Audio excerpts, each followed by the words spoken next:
Hello, Precalc students.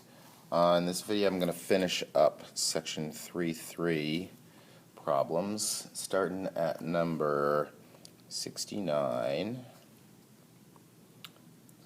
We are in this section taking expressions with more than one logarithm like this and condensing them. So kind of exactly the opposite of what we were just doing in the last group of problems. If you wrote x times 4, that's fine. Just convention is usually we put the number before the x, right? So 71.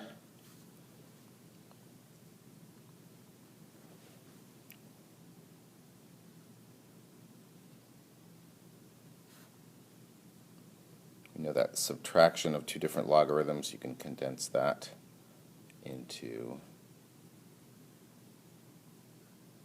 division. And got a number on the outside of your logarithm. Just like an exponent here can come out, a number out here can come in.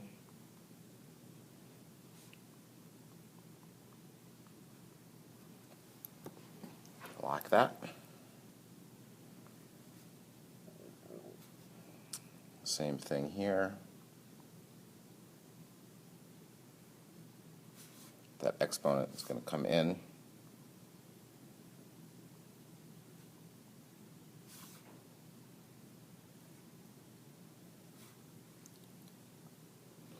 Looks like we got a couple moves going on here. So that exponent, this 3 can come in as an exponent, and then I have the subtraction, which is going to turn into division. So that's going to turn into x over x plus 1 cubed.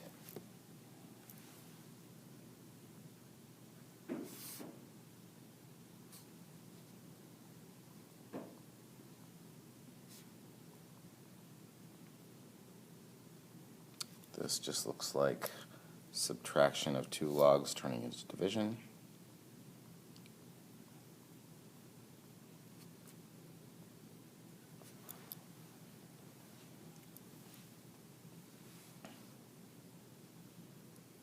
A bit more complicated one here. I think we need to make sure that we pay attention to, I'm going to go ahead and, as I'm writing this one down,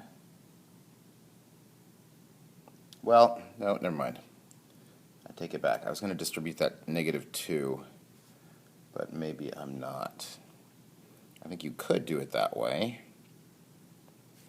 So I think what I'm going to do here is combine these first. Maybe I'll just write it out. Won't skip any steps on you. So addition turns into multiplication.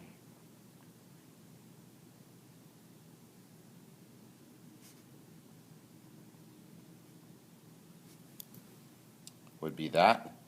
And then this, we got a big subtraction turning into division, but first that needs to come in as an exponent. So that's going to look like natural log of x over, and then this whole expression squared. It does matter that we include this extra set of brackets here, because if we didn't, then that would mean only the x minus 2. If you didn't have those and it looked just like this otherwise, then only the x minus 2 at the back would be getting squared. And that is not the same thing. And 83. I guess this is the last one in this section for us, isn't it? Looks like, write it down, 1/3, big set of brackets, 2, that's going to come in as an exponent.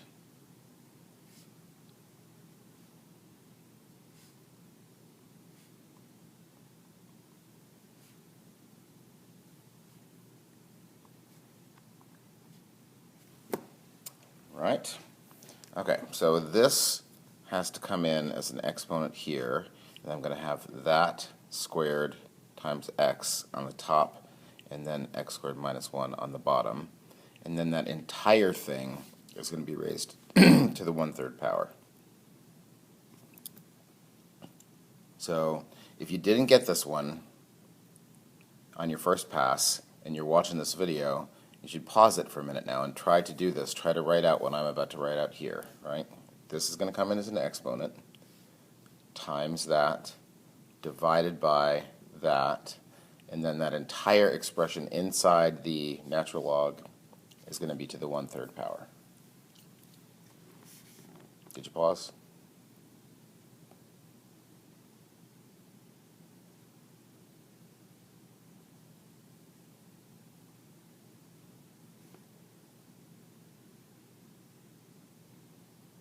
And then you could either put the entire thing under a cube root sign, that's what 1/3 power means, or you could do that. All right, we got one more set here, 93 to 105. Excuse me, and these problems were actually evaluating logarithms, in other words, getting like number answers.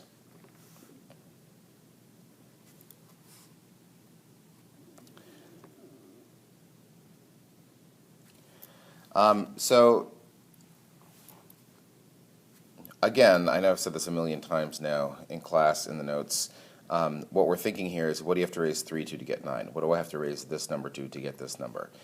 It's always, well, it's never a bad idea to just kind of like write out the thought process. So if you can write this number as this base to a power, like that's the answer, right? What do you have to raise 3 to get 3 squared? That. So I think I'm going to try to do that with all these problems. We'll see how that goes, or with the ones where that makes sense as a way to understand what's happening.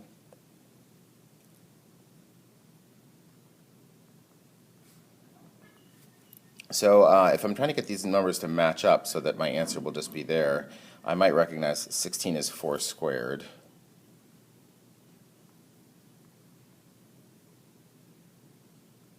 I'm just rewriting the 16 as 4 squared. And then obviously, like when you're doing logarithms are all about exponents, so you need to know your exponent rules.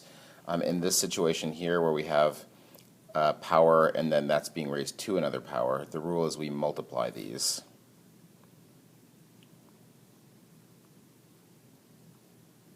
Two times 3.4 is 6.8. So those kind of, you could think of it as canceling out, right? But what do you have to raise 4 to get 4 to the 6.8? You have to raise it to the 6.8. All right. The other way to do that, alternatively, maybe you thought about this, there's a logarithm rule that says I can bring this to the outside, right? So I could have done 3.4 times log base 4 of 16. And then what do you have to raise 4 to get 16? Maybe you just automatically know that that's 2, or maybe you want to write it as, like we did in 93, you just want to rewrite it as 4 squared. Be like, what do you have to raise 4 to get 4 squared? Oh, yeah, that's that. So that's 3.4 times 2, which is 6.8. So either way, you get 16.8. Number 97 is a log base 2 negative 4. You can't do that. You can't take a logarithm of a negative number. Nope. And if you think about why, there's nothing you can raise 2 to get negative 4. If you raise 2 to the first power, you get 2. If you raise 2 to a negative power, that just turns it upside down. It doesn't make it negative. And then you could also think about, what does the graph of 2 to the x look like?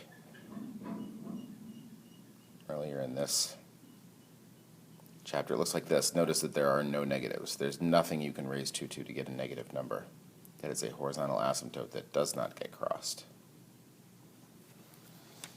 So you can't do that. Number 99 got log base 5 of 75 minus log base 5 of 3. One of my logarithm rules says subtraction of 2 logs. You can consolidate that. 75 over 3. 75 over 3 is 25. What do you have to raise 5 to get 25? Well, 25 is 5 squared, so that's 2.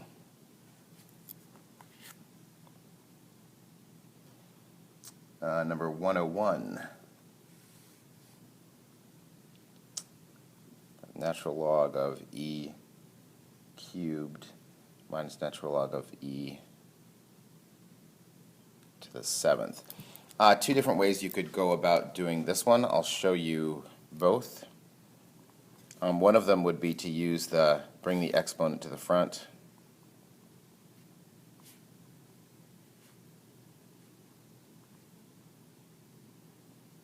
And the natural log of e, remember natural log is log base e, the natural log of e is 1. So there's one way to do that. The other way is if you thought about doing the subtraction turns into division, and e to the 3rd over e to the 7th is e to the negative 4, and then since natural log is really log base e, what do you have to raise e to get e to the negative 4? Negative 4. 103.